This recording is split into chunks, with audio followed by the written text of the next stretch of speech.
time to hit the road.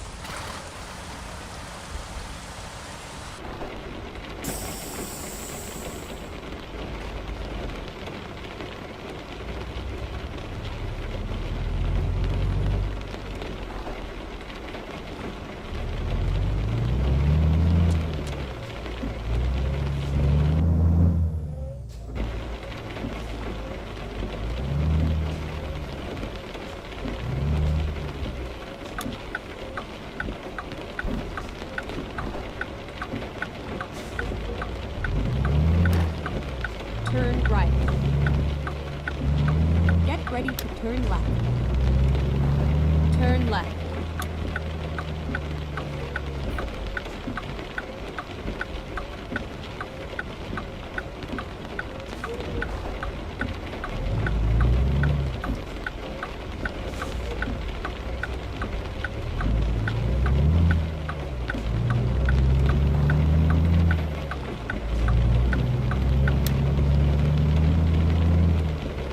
Keep right, and then continue straight on. Go straight on. Keep right, and then turn right.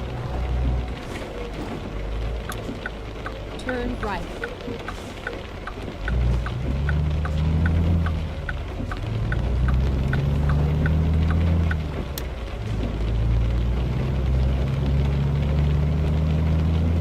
Good evening, everyone. This is John Tapp with the Mack Anthem with the MP7, which is the 395, and the mDrive transmission, which is slow speed with the retarder. We're going to start from Colorado Springs, where I bought it at, and we're going to start with fresh bananas, and Omaha, Nebraska is going to need it, and Keep left, and then exit let's left. hope that it's going to be a good ride for us, for me. So Exit left. let's do this, everyone.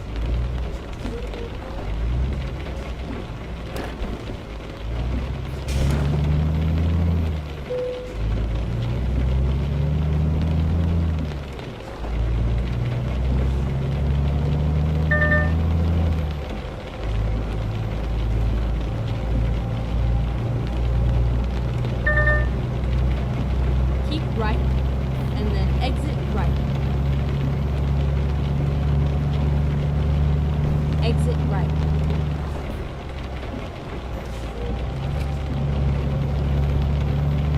Go straight on.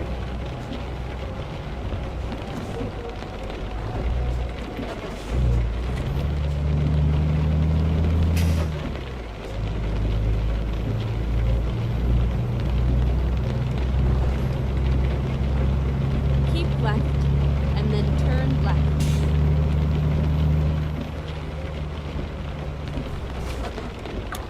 Turn left.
left.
Safe and sound.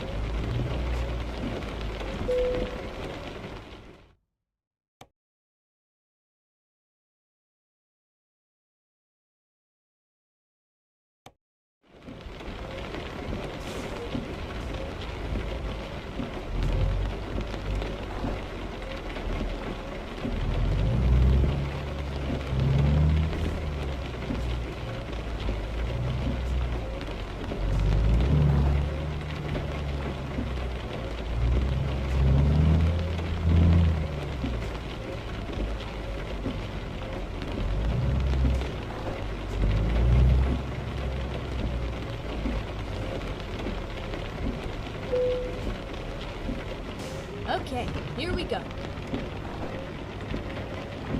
Recomputing.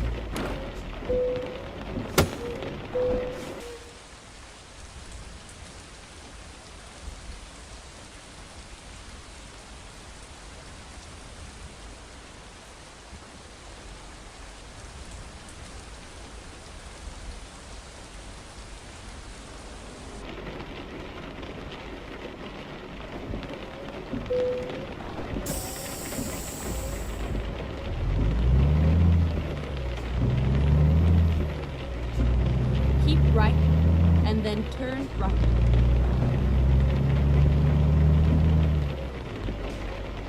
Turn right.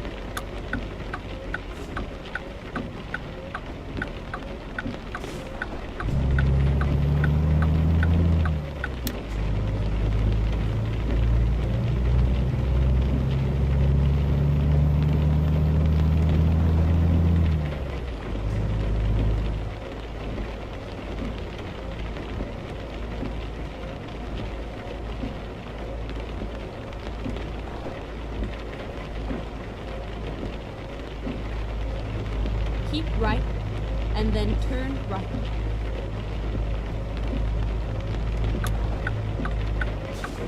Turn right.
left, and then turn left.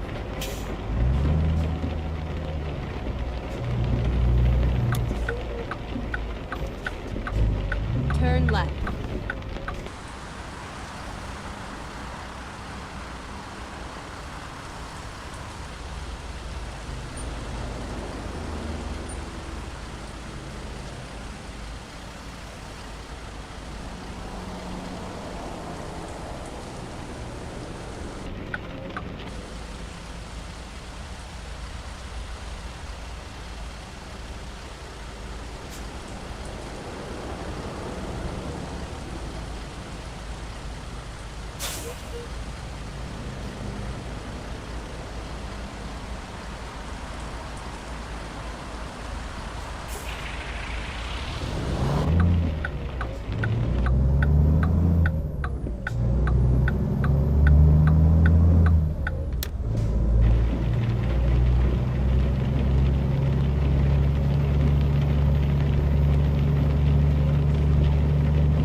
Keep left.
Caution, please mind the speed limit.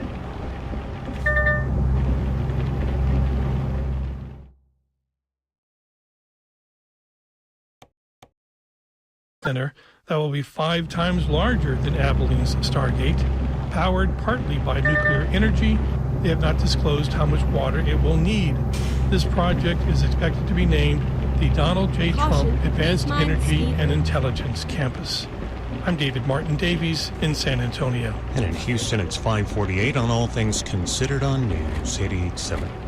87 right now here at the UH campus. I'm David Pittman, and on the West Loop 610 southbound at Beach Dot, we've got a wreck that has you down to one right lane, squeezing past that, and the trip southbound from I-10 to South Post Oak will take you about half an hour. Support for Houston Public Media comes from the Holdsworth Center, a nonprofit committed to helping Texas public schools grow strong leaders, accepting nominations for teachers in the Houston area to attend a Texas Hill Country Wellness Retreat at teacherretreat.org. Support for Houston Public Media comes from Certa Pro Painters, offering residential and commercial painting services, from color consultations to full project management. Estimates and more at CertaPro.com. Support for Houston Public Media comes Keep from left. Theater Under the Stars, offering a season of musicals at the Hobby Center, including new productions of the 25th Annual Putnam County Spelling Bee and $1 Million Quartet. Tickets and subscription details at tuts.org. Support comes from Children's Museum of Houston, presenting Faithful Friends, an exhibit fostering connection, curiosity, understanding, and friendship. Families explore other cultures through the eyes of Houston kids. More at cmhouston.org. Still ahead on the program, the Trump administration is promoting its immigration crackdown on social media, using memes and videos to frame deportations as sort of a comedy. It speaks to the people who enjoy the irreverence, who enjoy the cruelty, who enjoy owning the libs. And other posts are similar to those found in white nationalist circles. We'll learn more about that following top-of-the-hour news from NPR News 88.7's Gail DeLauder. It's 5:50. This is All Things Considered from NPR News. I'm Ari Shapiro. And I'm Mary Louise Kelly. To news now of how a 50-year-old American restaurant chain has staged a remarkable comeback. The somewhat Tex-Mex restaurant is known for its fajitas, its burgers, and, of course, its jingle. I want my Chili's, baby back ribs. Chili's has posted double-digit increases in sales in the past 5 quarters, and it's done it as its casual dining competitors are flailing to survive. Dan Coyce of Slate investigated what is driving the chain's turnaround. Hi, Dan. Hello. So I'll note you're not entirely neutral and objective here. You have a long history. You like Chili's, but you admit you had not set foot in one in decades. Why? At some point, I just determined that there are better restaurants out there. I think it seemed like something that came with adulthood. You could go to a restaurant that wasn't a corporate chain and that didn't cook all their food from frozen and that didn't have a jingle. Although it's already stuck in my head again, sure. And has been more or less since the 1990s.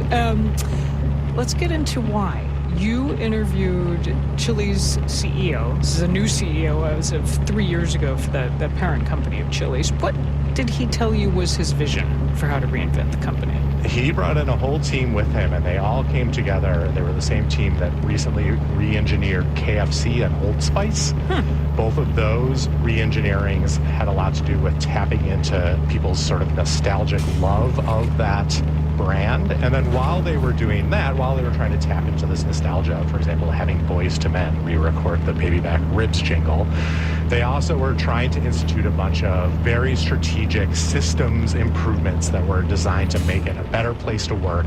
And a lot of these were like almost comically small bore techniques or transitions in the kitchen. Yeah, tell me about the salt shakers. Yeah, so for example, it used to take cooks in the French fry department, it used to take them 30 shakes to get the right amount of salt and seasoning on an order of fries because the holes in the top of the shaker were very, very small. And so they made the holes in the salt shaker bigger. So now it just takes 5 shakes, which, you know, of course, to me is like, duh. But also, no one had done that before, and it's saving everyone who makes fries 3 or 4 seconds every time they do it. They also, setting aside the salt shaker holes, they've simplified, they've tried to streamline the whole menu. I will note, for example, I read with horror in your piece, you can no longer get chili at Chili's. But when was the last time you ordered chili at Chili's? No, I was a nachos girl. That was the argument in favor of this change. Yeah, they've cut about 25% of the menu. And every time they do that, some customers complain, but they're sort of taking the gamble that the customer complaints will cause much less damage than the benefits given by streamlining the whole kitchen and making sure that all the food that actually does come out is both popular and good. They're sort of betting on the big mainstream American middle as their target audience. One thing Chili's is not blazing the trail on, healthy options. Frying is king. There's very few low-cal offerings on the menu. How are they squaring that with a moment when it seems like everybody and their brother are taking Ozempic? They're not squaring it at all. It should not be a surprise that like the viral moment that has helped kick off this Chili's revival had to do not with whatever, poached chicken breasts or something, but had to do with their mozzarella planks and these incredible TikTok videos of young people biting into a mozzarella plank and then doing a cheese pull, stretching the cheese, you know, the length of your arm. Clearly not a menu item designed around healthiness. Instead, it's a menu item designed around indulgence, almost decadence. Dan Coyce, his piece in Slate is titled, actually I'm going to let you say it, or maybe sing it. How America Got Its Baby Back, Baby Back, Baby Back. Thank you, Dan. Thanks. Until a few months ago, there were only 2 living Shakers left in the United States. Now, a third person has joined the celibate Christian sect founded in 1747. Maine Public's Maddie Smith met the new member of the Shaker community. At the end of a beautiful summer day, friends of the Shakers weekend attendees settle in for a group sing-along of Shaker songs. A majority of women sit on the sisters' side of the chapel, and the men sit opposite, all holding lyrics to the songs, though few seem to need them. Bright angels descend, I feel their presence. 59-year-old Sister April Baxter is unassuming in her colorful button-down and jeans, but has brought a palpable energy to the space. Baxter is the newest Shaker. She came to live at the village this spring and says the place was special from the first time she visited. I didn't understand why, but I was very moved. I mean, I've been to lots of beautiful places in my life, lots of beautiful places, but something made me feel like I had to come back. Before joining the Shakers, Baxter lived in an Episcopal convent for 4 years. But she says visiting the Sabbath Day Lake Shaker community felt like coming home. Someone said to me, "Oh, that must have been a really hard decision for you to make." I'm like, no, it wasn't a decision. It's a calling. 87-year-old Sister June Carpenter and 68-year-old brother Arnold Had were the last 2 Shakers before Baxter arrived. Had joined the community in 1978. He spends his days praying and working on the farm, but he says Shakerism can be boiled down to emulating the life of Christ through what he calls the 3 C's. There's the confession of sin, which is the opening of the mind and the gateway to the church. There's a community of goods. Nobody owns anything, but we all own everything. And celibacy, as Christ was celibate. Celibacy as a core tenet has limited the community's ability to grow. But Had says people have been committed to supporting the Shakers for a long time. Lloyd Hunt has been a member of the official Friends of the Shakers organization since its founding in 1975. Hunt says the role of the Friends is to provide labor for farm projects, raise money, and to be ambassadors for the Shakers. To spread the word that they hear and that they're a place that has meaning for me individually and that it might have meaning for you. So why don't you come and, take a tour, come to a meeting, do whatever else and see if there's something that resonates for you here. Hunt says there are over 1,000 members who believe in Shaker values but cannot fully commit to the life. Sister Baxter says that support has allowed the small community to thrive. It's not just the 3 Shakers that are living here, it's everyone that's growing with us. It's the employees here, it's the volunteers, it's the visitors. That's such an important part of who we are and why this community survives.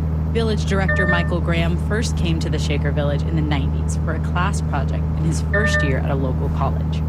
He ended up spending his weekends for the next 4 years volunteering on the farm and attending Sunday meeting. Soon after graduating, Had offered him a job, and Graham has worked at the Shaker Village ever since. So many people are drawn to this place to learn about the Shakers, and unexpectedly and surprisingly in the process, you end up learning so much about yourself. And that is a real equation for a long-term type of relationship. Sister April Baxter still has time before she will be a full member of the Shaker community. But Graham says her understanding of what makes the place special leaves no doubt in his mind about her commitment.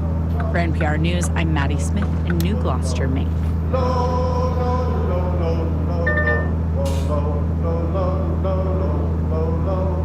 You're listening to All Things Considered from NPR News. Support for NPR comes from this station and from Visit St. Pete Clearwater, Florida, where white sand beaches meet the arts, from the Dali Museum to more than 500 public murals. More at visitspc.com. From Chapter, offering comprehensive Medicare advice to Americans nationwide. To speak with a licensed Medicare advisor, dial pound 250 and say free help. That's pound 250 and say free help. From Fisher Investments, Fisher is committed to helping clients stay on track to reach their financial goals and enjoy a comfortable retirement. FisherInvestments.com. Investing in securities involves the risk of loss. And from listeners like you who donate to this NPR station. We're a minute away from 6 here on your NPR station, News 87. And on the freeways, the newest problem to come to our attention is southbound 69 East Tex Freeway at the exit to Aldine Mail Route. Wrecking the two left lanes. Minimal delay in that area, though. Same cannot be said about the West Loop 610 southbound at Beach Dock. Wreck has you down still to just one right lane, and the trip from I-10 to South Post Oak has ballooned to about 40 minutes. Support comes from Specs, Texas family-owned since 1962, offering cool sips, snacks, and more to help beat the heat for a cooler summer. Details at specsonline.com. The fun starts here. It'll be clear overnight with a low around 79, about a 40% chance of rain tomorrow afternoon, and highs in the upper 90s. Right now it's 87 with a heat index of 94. Here at your NPR station, KUHF Houston News 88.7, a service of the University of Houston at 6 o'clock. You don't usually see white supremacist propaganda on government websites, but that's what this really is. The White House is promoting its immigration crackdown with memes, and some look a lot like white nationalist content. Today is Tuesday, August 19th, and this is All Things Considered from NPR News. I'm Ari Shapiro. And I'm Mary Louise Kelly. As part of the administration's immigration crackdown, leaders have been urging people to self-deport. Next, we'll meet someone from Kenya who decided to take that path. This is the safest option that I had on the table for me. But also, it's the decision that's probably going to hurt me the most. Later, the U.S. Open is a redemption of sorts for top-ranked women's doubles player Taylor Townsend. I've always been this person, but I think for some years I was lost, and lost in a sea of a lot of stuff. Plus, a new memoir, The Quiet Ear, an investigation of missing sound. Now news. Live from NPR News in Washington, I'm Windsor Johnston. Despite a flurry of diplomacy this week, including talks involving President Trump, Russian President Vladimir Putin, and Ukrainian leader Volodymyr Zelensky, the path to a peace agreement in Ukraine remains unclear.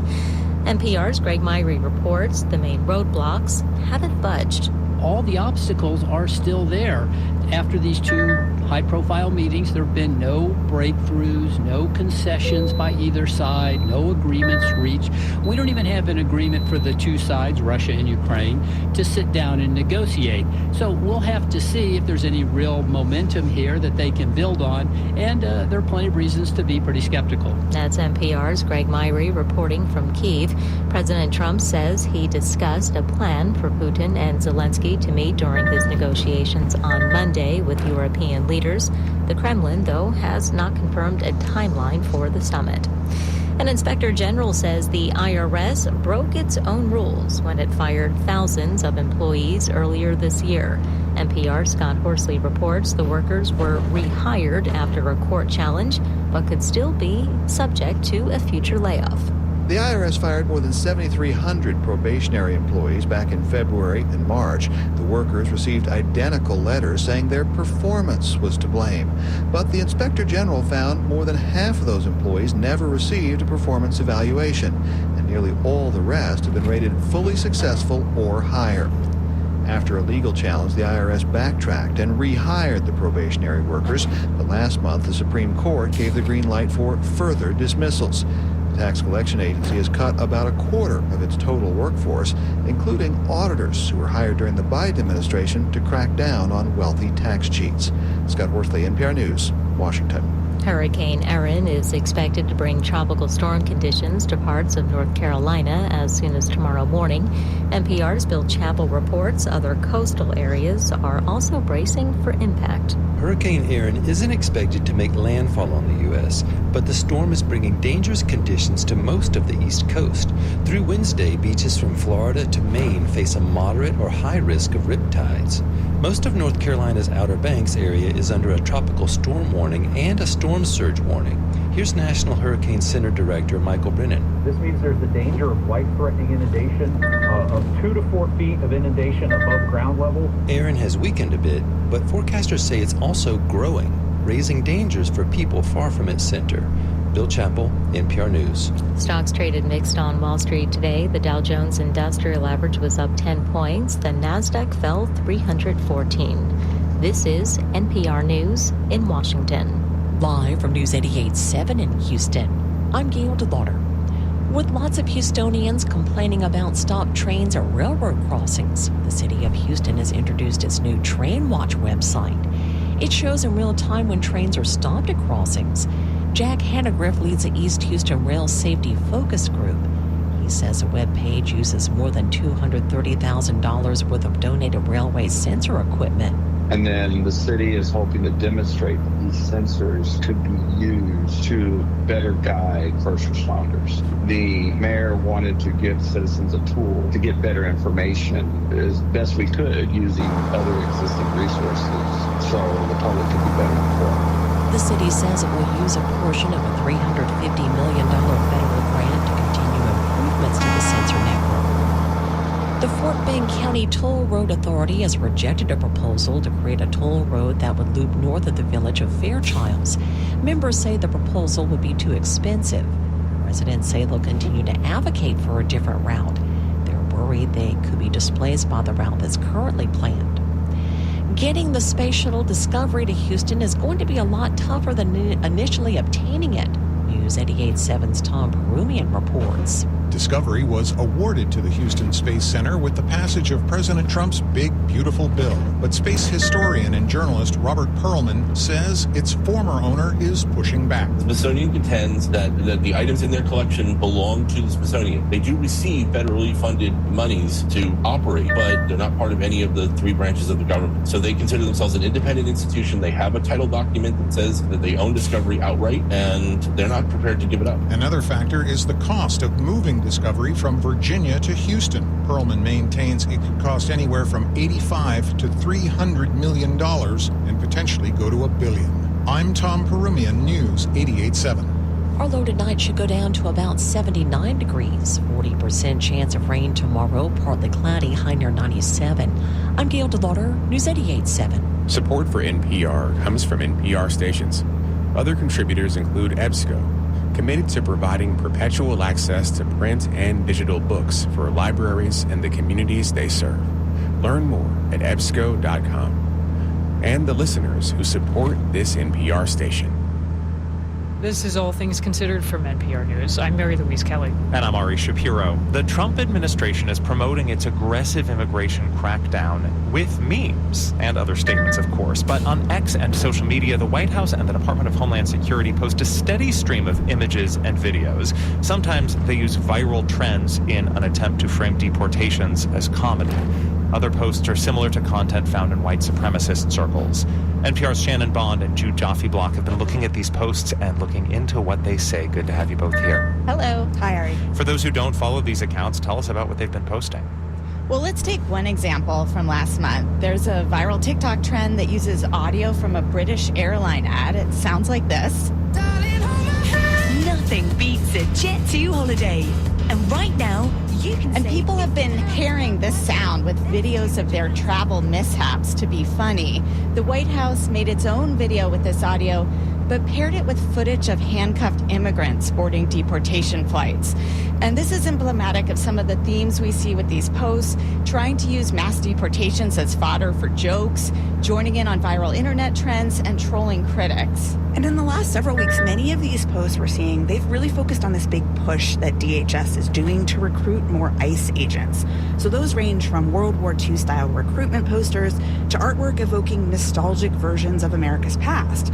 And also videos like this one, which uses audio from the opening monologue from the 2022 movie, The Batman. They think I'm hiding in the shadows, but I am the shadows.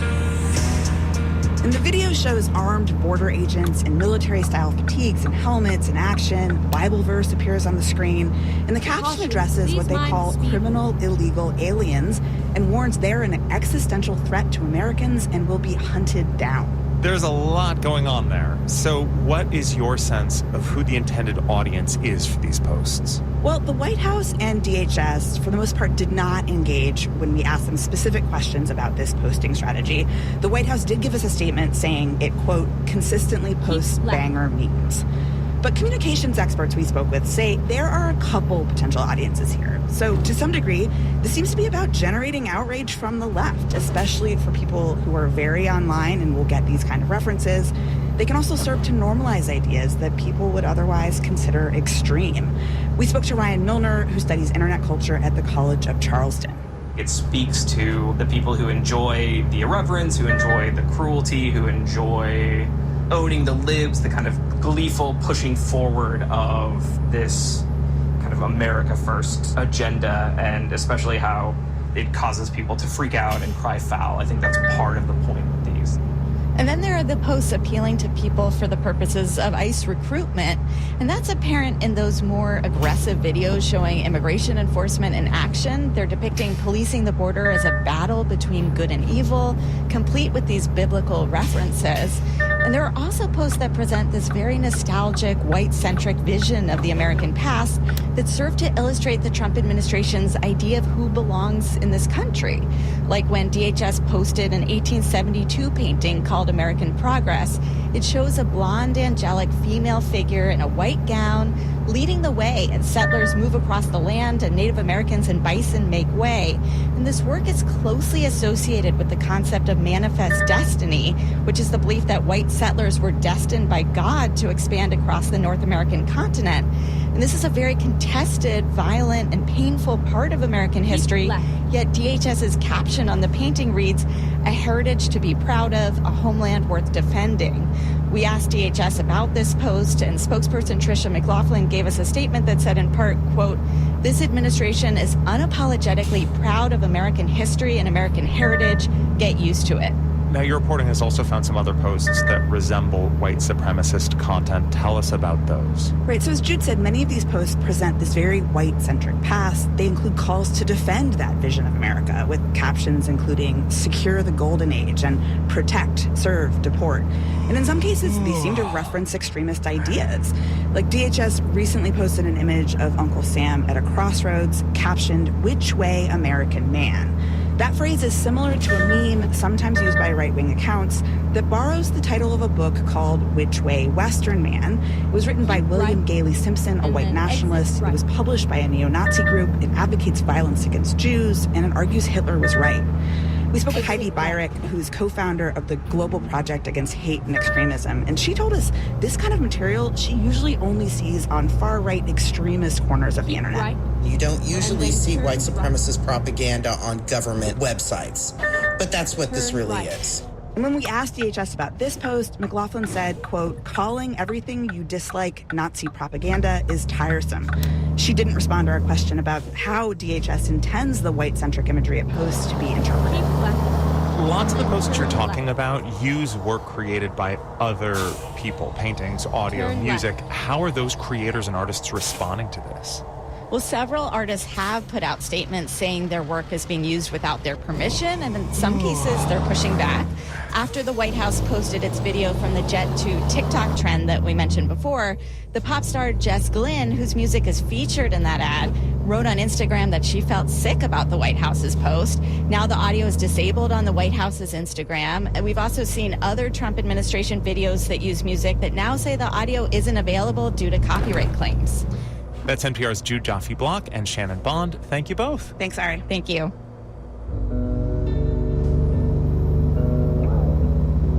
Get ready to turn right.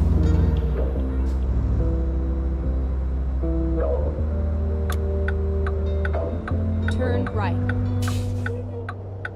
The other night, a successful immigrant with a family and a good job decided to leave the U.S., his home for nearly 2 decades. Samuel Kangethe left Michigan and returned to Kenya on his own terms to avoid deportation.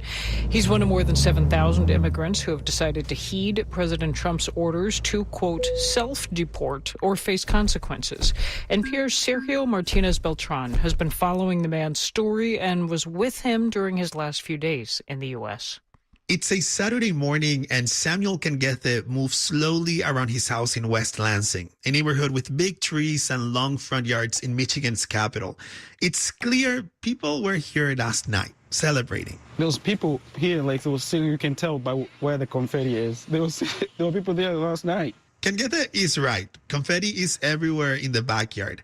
Dozens of people drove to his home to say goodbye to him. So my wife, she had a surprise go away from me, and she got me super emotional because You don't think of this stuff until something happens to you, and then you're kind of like, who can step up for me, or who have you influenced, or how far have you touched people's lives and stuff like that. Besides cleaning, there are two things on Canguethe's agenda for this day: spending time with his family and packing. That is because after 16 years in the U.S., he is going back to his home country of Kenya. He's doing it on his own terms, rather than worrying about being picked up by immigration and customs enforcement agents and being detained. He says he has not committed a crime, but a prior marriage was deemed fraudulent in 2014 by federal immigration officials. And because his case is still pending in front of an immigration judge, Canguethe could be deported. Deportation is like the worst thing that would come from this case. How about if I take myself out as a show of good faith that I can try to take myself out? He does not want to be a victim, he says. This is accountability, but he hopes to get a chance to return to the U.S. In the meantime, he's leaving his wife of 7 years and their 3 kids, ages 13, 11, and 5. He worries how they'll manage without him, but he has a lot left to pack before he spends the last hours with them. I just want to take just the clothes that I need before I get settled and all that kind of stuff, because I don't know, there's just too much. I can't bring everything. He's also bringing with him his golf clubs he bought from Facebook Marketplace, his diplomas from 2 Michigan universities where he got a bachelor's degree in accounting and a master's degree in finance. I'm just getting my shoes. And even hair clippers. I've never shaved my beard. I always go to the barber shop. But I had to get clips because I don't know if I'm going to be how long it's going to take for me before I find a good barber shop. But he's leaving some clothes behind, a way to trick his mind. In the hopes probably I get to come back or something. The next day, Canguethe arrives at the Detroit Metro Airport. A group of his closest friends drove him in a red pickup truck, the only vehicle to fit all his bags. Good luck, man. See you soon. Inside the airport, he tells me his kids and family decided to stay home. The reason they didn't come to the airport with me is because it was ugly. It was ugly leaving the house. It was, honestly, to be honest, it was ugly. I felt like I had to run from them because there wasn't enough buys. There wasn't enough hugs. His youngest daughter, 5-year-old Ella, kept begging him to stay. It's the hardest decision he's made, but he's been preparing for this moment since May, when he decided to leave voluntarily. This is the safest option that I had on the table for me. So you can imagine, like, this is the safest, but also it's the decision that's probably going to hurt me the most, because it's hurting me, and I feel like it's because of me that the kids are going to be hurting too. Canguethe is trying to find positivity in all of this, though. He's excited to see his mom in Kenya, to spend time with his siblings, to learn the new landmarks in Nakuru, a city he left 16 years ago. For me, it has been an absolute privilege to be in this country, like absolute privilege to be in this country. I would love to remain in this country because I feel like, as I said, this is now the place that I found love, and not just love for my wife, but love for these kids. The time has come. Canguethe walks through the doors of gate A60. His sister Elizabeth is escorting him back home. An uncertain new life awaits in Kenya, while his family in the U.S. also anxiously waits for the next time they'll see each other. Sergio Martinez Beltran, NPR News, Detroit Metro Airport. Get ready to turn left. Turn left. It's 6:18 on a Tuesday evening, and you're listening to All Things Considered on News 88.7. 85 Fahrenheit, 29 Celsius, heat index values 95 and 35 here at the UH campus right now. I'm David Pittman. Out on the freeways, we still have the pair of problems that we did about 20 minutes ago. One of them heading in on the East Tex Freeway, southbound 69 at the exit to Aldine Mail Route. Or route, if you prefer that. Wrecking the 2 left lanes, you're going to be stacked up from around Lee Road. And on the West Loop, 610 southbound at Beachnut, still have that wreck with you down to only 1 right lane to squeeze past it. And it's nearly an hour now to get from I-10 to South Post Oak. Everything, it seems, and I do mean everything, is on the table for Trump administration budget cuts.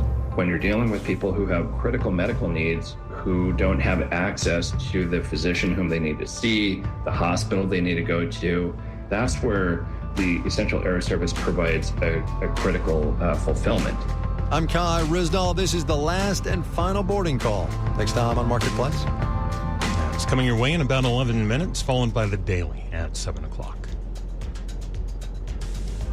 Support for Houston Public Media comes from UT Health Houston, home to Dr. Mary Aitken, who is focused on keeping children safe from preventable injuries through research, education, and advocacy.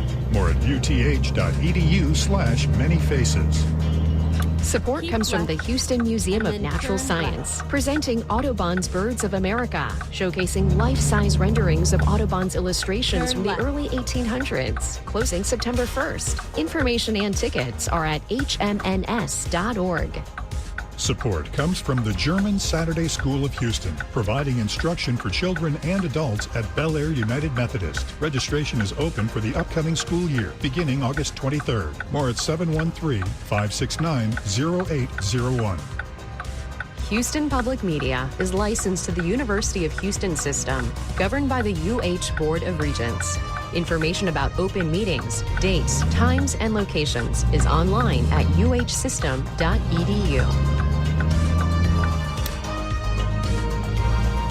Support for NPR comes from the station and from Charles Schwab, offering investors choices like full-service wealth management, advice, investing, and trading on Thinkorswim.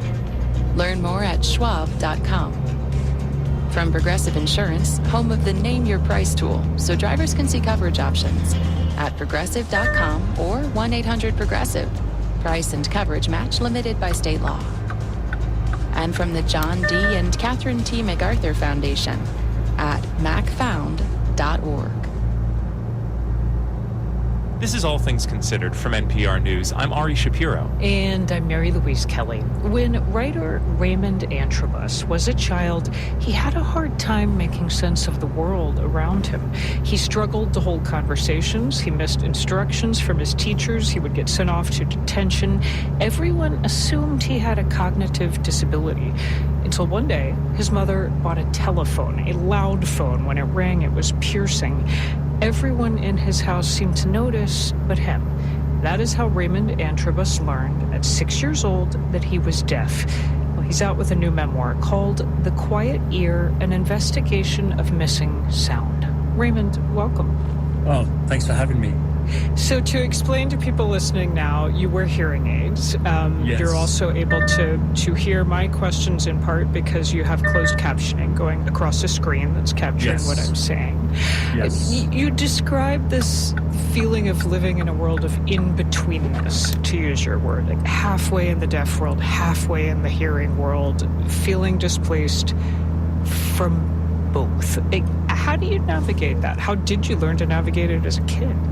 I didn't have any map. I didn't have anything to kind of compare it to because there was no friends or family or network that had a kind of cultural idea of deafness. So it wasn't actually until much later when I kind of connected with a creative deaf community in London and met, deaf actors and dancers and poets and performers that I kind of really found something to, tap into and understand for myself. But there are so many different factors that, that go into developing an identity, race and class, even the way you sign. So, I learned to sign BSL at 11 years old. British Sign Language. British Sign Language is right. Which is quite different from American. It is. It has a different root. So American Sign Language is built on French Sign Language because the first deaf families to go over to America from Europe came from France, whereas British Sign Language is an indigenous language. It's more than 500 years old, which is as old as Shakespeare. I never knew that. I never knew the origins. Huh. Yeah. You also write so beautifully about you just nodded to race, to class, the in-betweenness you experienced growing up in London. Yeah. Son of a Jamaican father, a British mother, a black father, a white mother, trying to figure out what world is mine. Yeah, so my dad was a kind of an amateur DJ. So when I was a kid and I wasn't yet able to speak fluently, he would play me poems by dub poets who often themselves were Jamaican and British. And he would ask me to recite these poems, and they were in patois. So I could barely speak English, and my dad is there trying to get me to recite patois, and then he would just be laughing at all of my attempts, and then he would record me trying to say these words, and then he would incorporate some of the poems and some of my attempt at speech into his DJ set. You know, it was a way to make, I don't know, fun and lightness of what was a disability, something that everywhere else in my life was looked at as something that I was struggling with, or something that I was incapable of. But there was something particularly Jamaican about remixing or creating your own style, your own sound. That's kind of what Jamaica as a culture is very good at. Keep left. So I do want to ask about the language that you use to describe your hearing. Even people always use the term hearing loss. I tell people I have hearing loss, severe to profound hearing loss. You flip it around and write about deaf gain, about living with the aid of deafness. Do you feel that?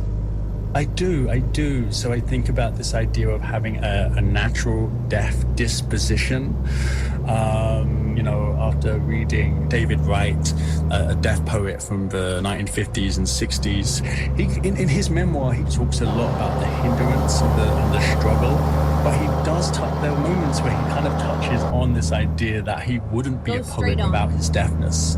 Like, he does credit his deafness for making him a poet, and he even talks about a term from William Wordsworth where he says eye music, as in EYE, and David Wright resonated with this idea of the music of the eye, the sound of the eye, what you're relying on with the eye. So yeah, you know, there's so much play with that. Well, and you've used poetry to explain to the rest of the world how you see the world, how deafness has influenced you. Would you give us a little taste of that? I wonder if you'd read us the first stanza of your poem, Dear Hearing World. Sure, this is Dear Hearing World, and it's after a poem by Dinesh Smith. Okay. I have left Earth in search of sounder orbits, a solar system where the space between a star and a planet isn't empty. I have left a white beard of noise in my place, and many of you won't know the difference. We are indeed the same volume. All of us eventually fade. Skip ahead if you would, just give me the last two lines. The last two lines are, deaf voices go missing like sound in space, and I have left Earth to find them. I keep turning this over in my head. There's anger in this poem. The idea that you had to leave Earth to find something you need. Did it speak to that? I wrote that poem when I revisited the deaf school I went to in North London, Muswell Hill. It was a deaf school that was also part of a hearing school. And those two worlds still felt like they were a true representation of what it was like leaving school and being out in the big world, where I had to function as a hearing person, because I've got this clear speech and my hearing aids are quite small, so I can make people forget that I'm a deaf person. I lip read, I'm very sensitive to acoustics of spaces, so I've learned how to navigate sound in this particular way. And it's, you know, a lot of that is a kind of invisible labor in the hearing world. But when you find yourself in deaf spaces where that sensibility is understood, there's like a relaxation that can happen. Yeah. Right, exactly. Yeah, I know. And just to say that when you asked about the anger, like, you're right, because I went back to Bloch Neville's, you know, about 14 years after leaving it, and I saw more struggle. I saw smaller classrooms. I realized that had I been growing up at that point, I wouldn't have even got into that school. I wouldn't have been deaf enough to get into that school. There's more deaf schools being closed. There's more deaf people being mainstreamed, and so I had to, you know, speak to that. A lot of anger is sourced in that. Raymond Antrobus, he is a poet and author of the new memoir, The Quiet Ear. Thank you so very much. Thank you for having me. This has been an honor to be heard. It's 6:29, and you've been listening to All Things Considered on your NPR station, News 88. We're 1 minute away from Marketplace, but first we've got a trio of problems out on the freeways. The newest one heading in on the Katy eastbound direction of I-10, right around Campbell, a wreck blocking both of the managed lanes and the left main lane to go along with that. And our two older problems, one of them southbound 69 East Tex Freeway at the exit to Aldine Mel route, and West Loop southbound 610 at Beechnut, a wreck still with only one right lane getting by. It's going to be an hour and 10 minutes now from I-10 to South Post Oak. Support comes from Theater Under the Stars, offering a season of musicals at the Hobby Center, including new productions of Beautiful, the Carole King musical, and the holiday classic, White Christmas. Tickets and subscription details at tuts.org. Support comes from Asia Society, Texas, featuring an introduction to ramen and a tasting event exploring the history and intricacies of tonkatsu ramen on August 21st. Tickets at asiasociety.org/Texas. Marketplace is supported by Commvault. In business, things happen, like cyber attacks. Commvault rewinds data, cloud apps, and environments like it never happened. Commvault for continuous business. In no particular order, tariffs, airplanes, education, and then, sorry, tariffs again. From American Public Media, this is Marketplace. Marketplace is supported by Viking, dedicated to bringing travelers to the heart of each destination with small ship, river, ocean, and expedition voyages, offering cultural enrichment and immersive experiences. Discover more at Viking.com. And by Mercury. Mercury combines banking and financial software to help businesses send money, create invoices, pay bills, and more. All in one place. Learn more at Mercury.com. I'm Kai Rizdal. It is Tuesday, today, 19 August. Good as always to have you along, everybody. Nature, as we know, abhors a vacuum. So too does the global economy. We're at a point in President Trump's tariff regime. Most of the chaos is behind us. His import taxes seem to be set. Emphasis there on seem. The American economy is adjusting to life less welcoming to the outside world. We're at a point where there's a vacuum to be filled. And China is doing it. Beijing is lowering some of its trade barriers for developing countries in particular, and it's ramping up its overseas investments. Marketplace's Sabri Benishore gets us going today. China's growing trade with developing countries did not start this year. This has been going on for more than 20 years. John Alterman is with the Center for Strategic and International Studies. And as poorer countries get wealthier, they're interested in importing more manufactured goods. The cheapest place for a lot of countries to get manufactured goods is China. But U.S. tariffs and unpredictable trade policy have lit a fire under developing countries to deepen their ties with China and do it quickly. Just as a business proposition, if your trade with the United States is going to be heavily taxed, then countries want an alternative to trading with the United States. China's imports from developing countries and exports to them have doubled since 2015, according to a report from S&P Global. By comparison, trade with the U.S. has risen only 28%. Chinese investment in developing countries has quadrupled in a decade. This is not just one single company going overseas, it's the entire supply chain. Songyuan Zoe Liu is with the Council on Foreign Relations. Chinese companies facing cutthroat competition and rising labor costs at home have been looking for markets and labor elsewhere.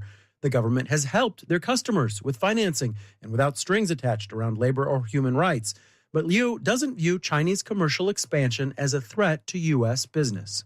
Especially when it comes to technology competition, Chinese companies and American companies are simply operating at two different levels. She says the U.S. tends to produce high-end products at the cutting edge of innovation. China produces more affordable stuff with more incremental innovations. But John Alterman with CSIS does see an indirect impact from China deepening ties with developing countries.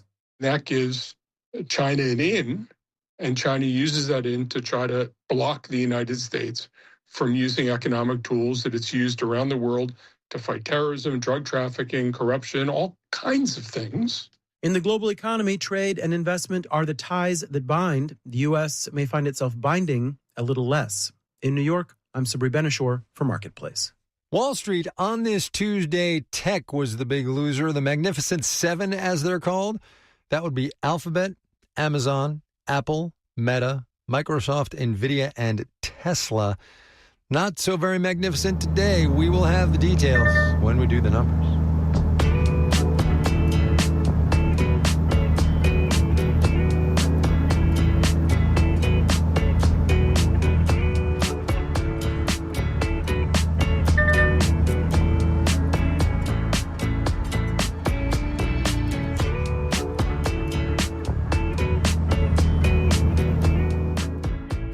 Our corporate story of the day comes to us courtesy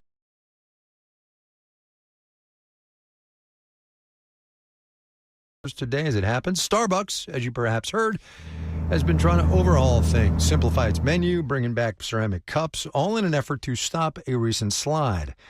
It's been overhauling its corporate workforce, too. It laid off more than 1,000 white-collar workers earlier this year, and now the company says it's switching up its raise structure for salaried employees, moving from a merit-based system to an across-the-board 2% raise. Marketplace's Kristen Schwab has more on that one. Usually, the kind of raise a company dishes out depends on its workforce. Merit raises tend to go to white-collar employees. Across-the-board raises go to blue-collar ones. Diane Burton directs the Institute for Compensation Studies at Cornell. This is strategic HR. What kind of a place are we trying to create? How much competition versus how much cooperation do we need or want? Different raise models incentivize different behavior. You may not necessarily want to give a police officer a merit raise for handing out more tickets, but you may want to reward a salesperson for making more sales. Burton says in corporate America, the dynamic has been changing, in part because companies are more sensitive to gender and racial pay disparities. You saw a lot of companies abandoning their performance evaluation system.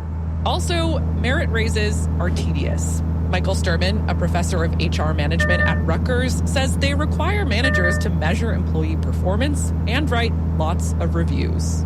It's taken up a lot of time, caused a lot of headaches. Performance appraisals are a pain. Doing away with them saves time, which is money. It can also save actual money.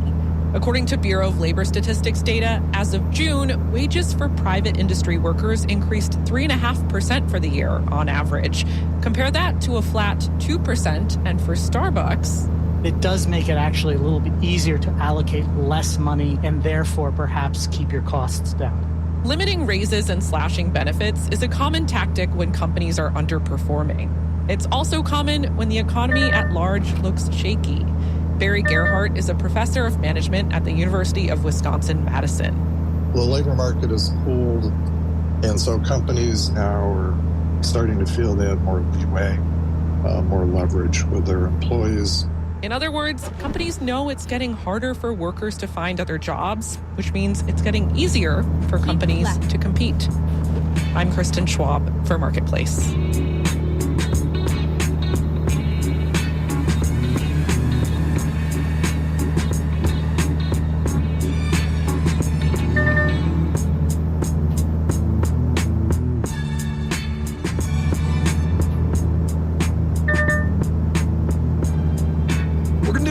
To set up this next story, we're going to take you from the Carter years to the Trump 2 years, and we're going to do it with commercial aviation.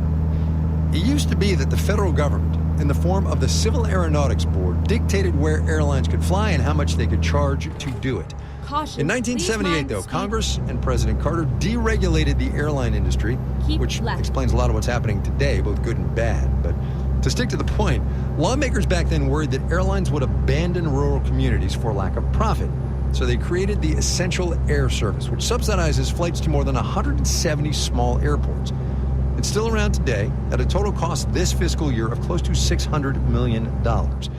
In his proposed budget, though, President Trump wants to cut that in half. Marketplace's Henry Epp went to Plattsburgh, New York, to see what that's going to mean in real life. When Ray Torres was growing up in Plattsburgh, catching a flight usually meant driving about an hour and a half away to the airport in Burlington, Vermont. That drive includes a ferry ride across Lake Champlain. So you'd have to leave at like 3 in the morning. And try to get on the ferry. And get on the ferry, and if you missed the ferry, then you had to wait longer. It just created so much more of a nightmare because of the extra cost and time. A year ago, Torres moved to Miami. When she came back to visit her family for the first time this summer, she instead flew right into Plattsburgh. I spoke with her as she waited for her return flight. No, this was nice. I got picked up like as my brother went home from work.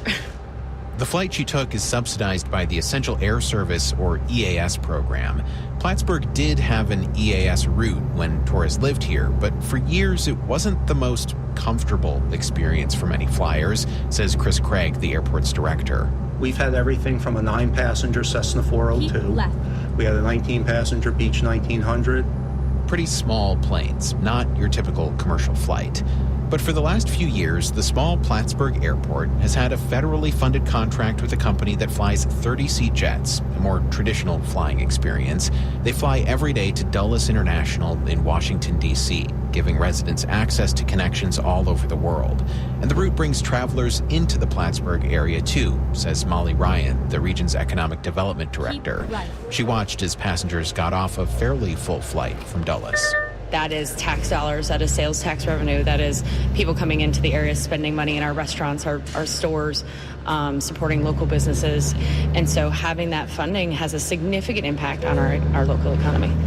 But that funding from the federal government is potentially at risk, though not for the first time. When it was created in the late 70s, the Essential Air Service program was going to be temporary. So it was only supposed to last 10 years, from 78 to 88. Austin Drucker is an economist at the Federal Trade Commission. He's speaking here in his personal capacity. He wrote his dissertation in 2023 on the Essential Air Service program. The program was made permanent in the 90s, but about a dozen years ago, Congress tightened its requirements to reduce the number of airports in the program. An airport could not be within 70 miles from a medium or large hub airport. Now, the Department of Transportation, which did not respond to an interview request, wants to tighten that eligibility even more. Under its proposal, if an EAS airport is within 75 miles of a small hub, like Burlington, Vermont, for example, it would no longer be eligible for the program. Drucker says there's an argument for this change. He studied flight booking data and found that over half of EAS airports in the continental U.S. are within 90 minutes drive of another airport, including small hubs. And the vast majority of flyers in those EAS communities, he found, chose to make those drives. It kind of undermines the whole purpose of the program. But supporters of EAS say even if residents can drive to other airports, it doesn't mean they should have to. It's also a critical humanitarian service. Dan Bubb is a professor at the University of Nevada, Las Vegas. He says EAS flights are a way for people in rural areas to access medical specialists in larger cities. When you're dealing with people who have critical medical needs, who don't have access to the physician whom they need to see, the hospital they need to go to, that's where the Essential Air Service provides a critical fulfillment. But it's also useful for less life or death situations, like for Ray Torres coming back home to Plattsburgh from Miami. My brother was able to just leave the house and pretend he was going to the store, and my mom had no idea because I flew right in to Plattsburgh. She had no idea it was coming. Oh. But no one had to fake going to Vermont. Which, she says, made the surprise all the better. In Plattsburgh, New York, I'm Henry Abbott for Marketplace.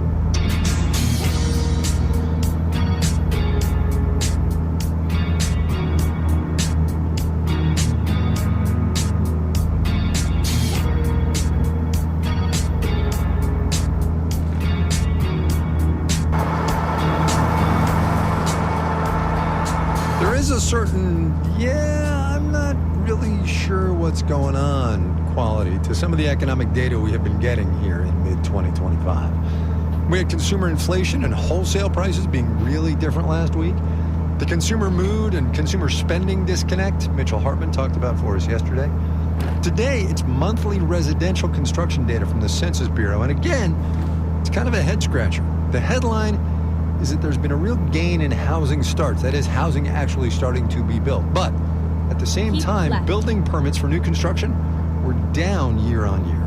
Marketplace's Elizabeth Trovall makes sense of what the heck is happening here. July's housing starts data may look rosy, but it's just 1 month and one indicator. And a lot of that new construction was actually for apartments and condos. Robert Dietz is an economist with the National Association of Home Builders. I think this is just a natural consequence of the ongoing challenges for housing affordability in the for-sale space. Higher mortgage rates continue to keep people from buying.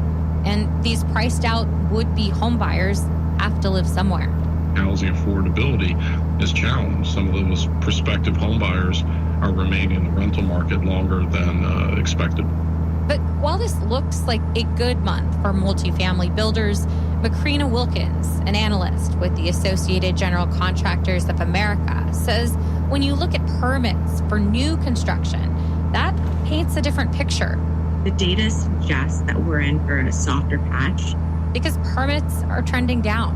What that really means is builders are cautious about any future demand or the financial conditions that would impact consumers and their inclination to buy.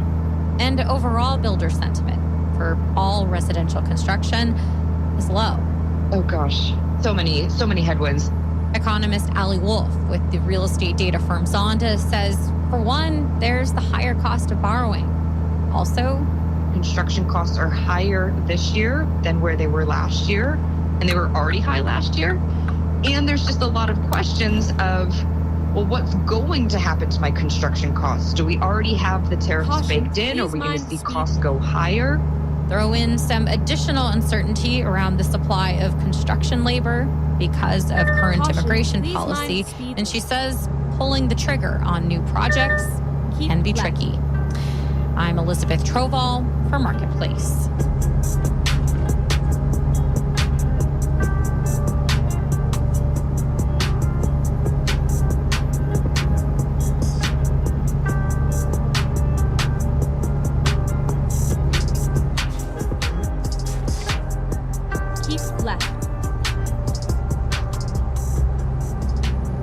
Coming up. I feel like I'm an outlier for employment and hiring right now. Please remember, labor markets are very regional. But first, let's do the numbers. Dow Industrial is basically flat today, 44,922. The NASDAQ off 314 points, 1.5%, 21,314. Magnificent 7 indeed. S&P 500 down 37 points, about 0.6%, 64 and 11. Home Depot improved 3 2/10% today. That's even after reporting earnings that fell short of expectations. The retailer says homeowners are still, and this is a quote, in a deferral mindset when it comes to big projects because of, say it with me now, economic uncertainty. Intel up 7% today. That's after news the U.S. chip maker is going to get a $2 billion capital investment from SoftBank. It is a bit of optimism for the tech company, which has struggled to compete in the AI world. Bonds up, yield on the 10-year T-No down 4.31%. You're listening to Marketplace. The Numbers is supported by Odoo.com, your entire business on one platform. Marketplace is supported by Yubico, makers of the YubiKey, protecting the applications and accounts that people and businesses rely on every day. YubiKey helps stop phishing attempts and hackers. YubiKey, still undefeated, the original passkey. More at Yubico.com. And by the United States Postal Service, offering postage stamps for purchase at checkout at over 40,000 participating supermarkets and drugstores, and at wholesale clubs Costco, Walmart, Sam's Club, and BJ's. At 6:47, you're listening to News 88.7. Out on the Katy Freeway heading in eastbound I-10, still have the wreck after Gessner. It's taking up the left main lane and the left managed lane, so you're going to be on the brakes as you approach the West Sam. And on the West Loop 610 southbound, still have the wreck at Beach Knot. You're down to one right lane getting through. It's an hour and 20 minutes from I-10 to South Post Oak. And average speeds from the Galleria are running around 3 and 5 miles an hour, which is the difference between walking or running. Support comes from Children's Museum of Houston, presenting Faithful Friends, an exhibit exploring understanding and friendship, where kids discover that while faiths and beliefs may differ, kindness and friendship are universal. More at cmhouston.org. Donations come in many forms: a monthly membership, a one-time gift, and that extra vehicle you no longer need. We take any kind of vehicle in any condition. Learn more at houstonpublicmedia.org/cars. And thank you. This is Marketplace. I'm Kai Risdell. There's a lot deep inside the Republican tax cut and spending package that President Trump signed into law last month that we haven't gotten to yet, including the first national school voucher plan. It doesn't kick into gear until next year, but in the meanwhile, a lot of Republican-led states either have or are now rolling out school voucher programs of their own. There are huge economic implications to more parents moving their kids out of public schools, and it's also, obviously, a business opportunity. Dana Goldstein covers education for the New York Times. Dana, it's good to have you on. Thanks for having me, Kai. So we talk about demographics a lot on this program, mostly, though, as a labor market issue. Give me the education industry insights here. Sure. Well, because fertility rates are down, school populations are also down. And that means that enrollment is decreasing at about 2/3 of schools nationwide, according to analysis that we've done here at the New York Times. What's really interesting, though, is that at this exact moment of demographic change, policymakers in about half the states have decided to vastly increase school choice policies by rolling out private school vouchers. So this is presenting an even bigger challenge to traditional public schools that now have to compete for students. It is also, though, as I said in the introduction, a business opportunity. Tell me about this company, and I'm not pronouncing this right, I'm sure. Kaisa K-12, tell me about this company. Yeah, Kaisa K-12 is founded by this really interesting guy, Brian Stevens, who I had the opportunity to interview. His roots are in political consulting, so going door to door on behalf of specific candidates. However, he saw an opportunity with this increasing competitive marketplace in education. What he is doing now is selling a service to schools of student recruitment. So he fans out, dozens of recruiters across a city or a county to look for parents and try to convince them to enroll their kids in public schools. Alongside this, he's offering other services to these districts. He's helping them survey parents to find out what they can provide that would make traditional public schools more attractive to parents who have more choices than ever before in terms of how to educate their kids. I want to make sure people are clear here. We're talking about public schools having to recruit students. This guy has honestly, it's a great line. He says the monopoly, in parentheses here, of public education is over, he says. Yeah, that's right. And this is really true in states like Florida, where almost 500,000 students are now using some form of a private school voucher. And I was able to go out with these Kaisa K-12 recruiters in Orange County, which is home to Orlando, Florida, and really see them sort of hit the ground trying to convince parents to enroll their kids in public school. What do the school districts say about taking part of their hard-earned money, right? Because students are funded per pupil, and obviously as enrollment goes down, they lose money, and money is tight in all school districts. What do they say about paying this guy to get them more students? Is it simply you got to spend money to make money? Yeah, that's exactly right. The superintendents I spoke to said this was a pretty easy pitch for them to accept from the company because they pay about 10% of the per pupil funding that they will get for that enrolled child back to the consulting firm. So in other words, if your student brings in $10,000 of state funding, the company gets $1,000 for recruiting them. And so that's $9,000 that you didn't have before. Give me the market forces part of this, because the argument, of course, for students going to charter schools or voucher-funded schools is that it will force public education to get better. You've been an education reporter for a while. Do you see that happening? I've always looked at research that is a little bit skeptical of that claim. There isn't a really big or compelling argument that say test scores go up when students use vouchers. There are some studies that show that, some studies that show other results, and so it's hard to draw a blanket conclusion. However, I will say that the Orange County Public Schools in Florida, where I based a lot of this reporting, they are really responding to the market pressure. So, for example, the superintendent, Maria Vasquez, told me that they are considering having more K through 8 or 6 through 12 schools because their surveys of parents showed that parents really don't like middle school. So for advocates of the private school vouchers, they are not looking at the competition and saying, oh my goodness, the district is spending money on consultants. What a waste of taxpayer funds. Instead, they're saying, look, they're learning their marketplace and they are serving the consumer better because of this. Right, it's about know your customers. Dana Goldstein at the New York Times. Really interesting piece. Dana, thanks a lot. Thank you.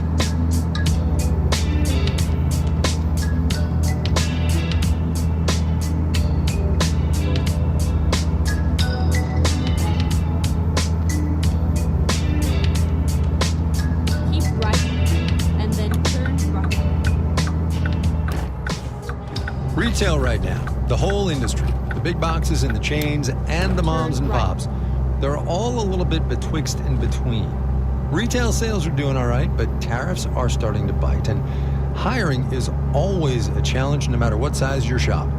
Annie Lang Hartman is one of our retail regulars. She owns Wild Letty, that's a stationery store in northern Michigan. Right now for Wild Letty, we are in need of hiring.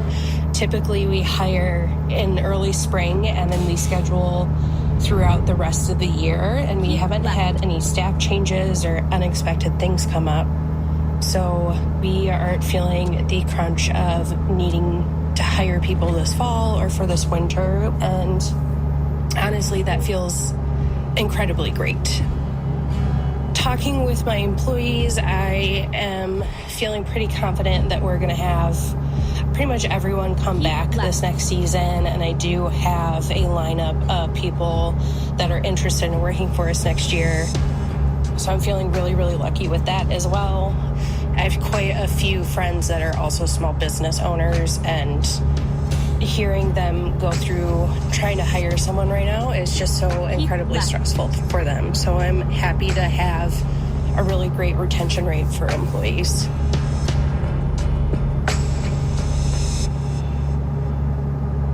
I feel like I'm an outlier for employment and hiring right now, that we're doing all right.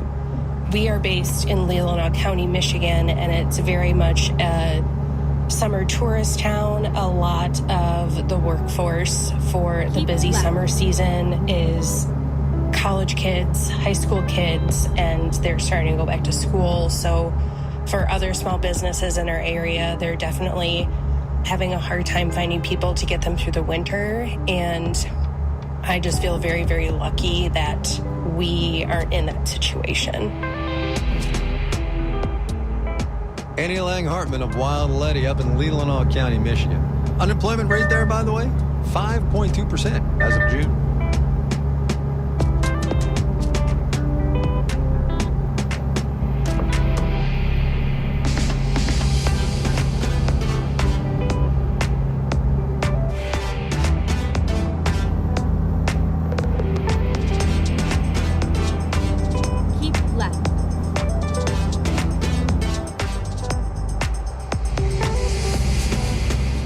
Marketplace is supported by Odoo, dedicated to providing software designed to scale with businesses. Odoo's programs for manufacturing, accounting, and more aim to provide building blocks for creating a custom software suite. Odoo, what businesses need. And by Commvault. When bad things happen in business, like ransomware attacks, Commvault rewinds data, cloud apps, and environments back to before the incident, like it never happened. Commvault, it's how companies become a continuous business. This final note on the way out today. Remember I said up at the top of the program that most of the tariff chaos seemed to be behind us? Yeah, I should have known better. To very little fanfare today, the Department of Commerce added 407 items to the list. It keeps of items to be taxed at an extra 50% when they arrive in this economy. Specifically, 407 items even vaguely related to steel and aluminum. It'll affect everything from fire extinguishers to chemicals and wind turbines to furniture. Shame on me indeed for thinking things were calming down. Jordan Manji, Zonil Maharaj, Janet Wynn, Olga Oxman, Virginia K. Smith, and Tony Wagner are the digital team. I'm Kai Rizdal. We will see you tomorrow, everybody.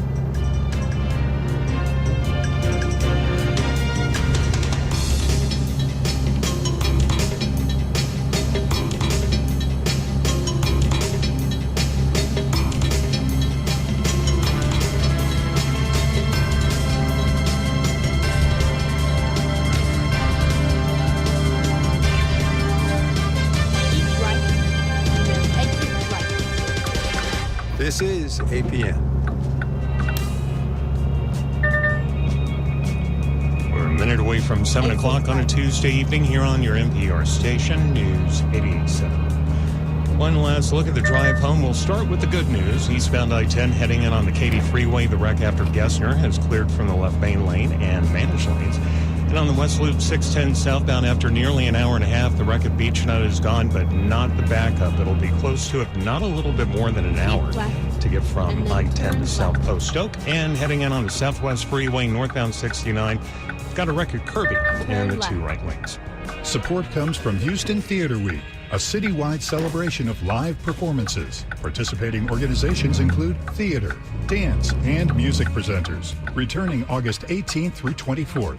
Tickets at HoustonTheaterWeek.com.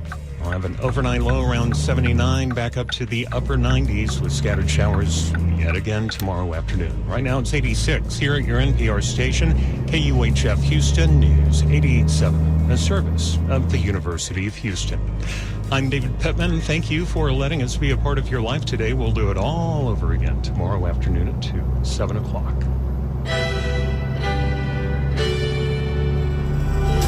It's not clear whether Putin would ever, at this point, sit down and have a meeting with President Zelensky. And so really, what this ends up looking like is just sort of a game of ping pong between Zelensky and Putin, and Trump is the ball. I'm Rachel Abrams.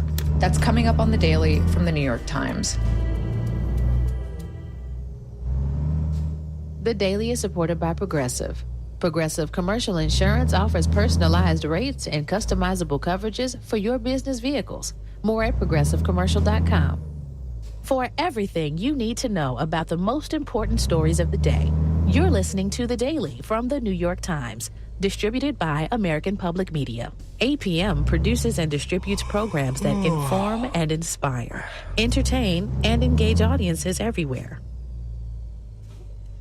Live from NPR News in Washington, I'm Windsor Johnston.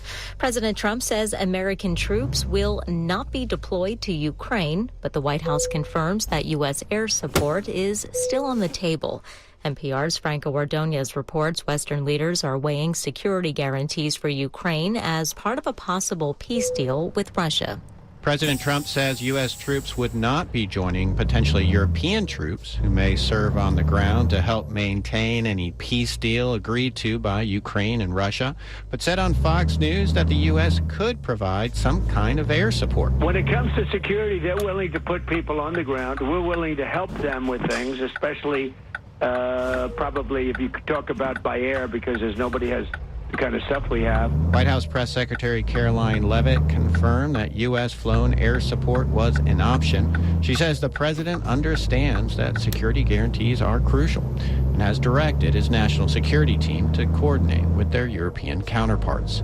Franco Ordonez, NPR News, the White House. Democratic leaders in California have officially introduced legislation to change the state's congressional map. The proposal could lead to 5 new seats for Democrats. The move is in response to the GOP-led redistricting plan in Texas. Laura Fitzgerald from Cap Radio reports. The proposal would establish new congressional district lines favoring Democrats until after the 2030 census. In doing so, the state would bypass its independent redistricting commission. Republicans are criticizing the move, including Assembly Republican Minority Leader James Gallagher. We should not abandon the principle of fair and independent redistricting here in California just for political expediency. But that is exactly what these maps do. Democrats are expected to approve the proposal this week. It would then head to the ballot for voters to weigh in on November 4th. For NPR News, I'm Laura Fitzgerald in Berkeley. Home Depot is seeing its sales rebound after a slowdown earlier this year. NPR's Alina Selyuk reports shoppers are tackling more small-scale projects. In its latest earnings report, Home Depot says between early May and early August, its sales globally grew 1% and 1.4% in the U.S. That's tepid performance, but a marked improvement compared to the previous quarter and over this time last year. Executives have long said that shoppers have been delaying major projects, not canceling them, but deferring, largely over worries about economic uncertainty. That's still true, but people are starting to do more smaller renovations that do not require financing. They're buying more appliances, gardening, and building materials. Home Depot previously said it did not expect tariffs to cause higher prices broadly, but now clarifies that some items may indeed get pricier. Alina Selu, NPR News. This is NPR News in Washington. New vaccine guidelines from the American Academy of Pediatricians diverge from the federal government's. NPR's Ping Huang reports it indicates a growing rift. The AAP recommends that children between 6 months and 2 years old get COVID vaccines. For older kids, they recommend an annual dose for those at high risk or for anyone whose parent or guardian wants them. Ahead of the fall virus season, the AAP is making these recommendations because the vaccine protects against severe outcomes. However, it's a departure from the government's guidelines, which changed recently because Health Secretary Robert F. Kennedy Jr. demanded it. Kennedy has claimed that COVID vaccines are not safe or effective without providing scientific evidence to back those claims. Public health advocates have been alarmed by Kennedy's changes. One group, led by former CDC officials, meets this week to create a solid evidence base to inform state and local vaccine policies. Ping Huang, NPR News. Nearly a dozen major foundations in the U.S. are pledging about $37 million in emergency funding relief to public media stations at risk of shutting down after losing federal funding. The donors include the Ford Foundation and the Robert Wood Johnson Foundation, many of them longtime NPR supporters. They warn if stations go dark, millions of Americans could lose access to trusted news, cultural programs, and local information. Congress recently voted to reverse more than 2 years' worth of federal funding it had approved for the Corporation for Public Broadcasting. I'm Windsor Johnston, NPR News in Washington. Support for NPR comes from NPR stations. Other contributors include Progressive Insurance, working to help protect small businesses and the owners that run them, offering customizable coverages to salons, accounting firms, tradespeople, and more. Learn more at progressivecommercial.com. From the New York Times, I'm Rachel Abrams, and this is The Daily.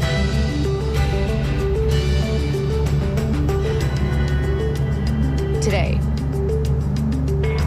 European leaders raced to Washington, D.C.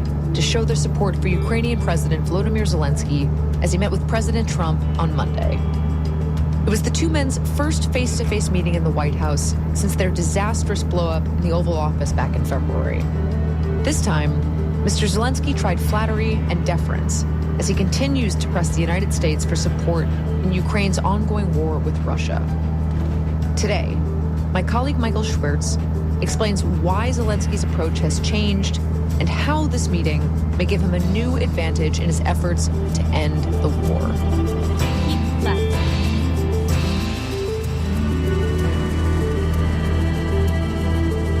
It's Tuesday, August 19th. Michael Schwertz, we're talking to you because you have covered the Ukraine war since it was just an idea that we had you on the show to talk about. So we really appreciate you making the time on such a busy news day. Anytime. Keep left. So, Michael, there were a lot fewer European leaders in Europe today because so many of them flew to Washington, D.C. for this kind of hastily organized but huge meeting with President Trump and Ukrainian President Volodymyr Zelensky. So to start, explain to us what this meeting was all about.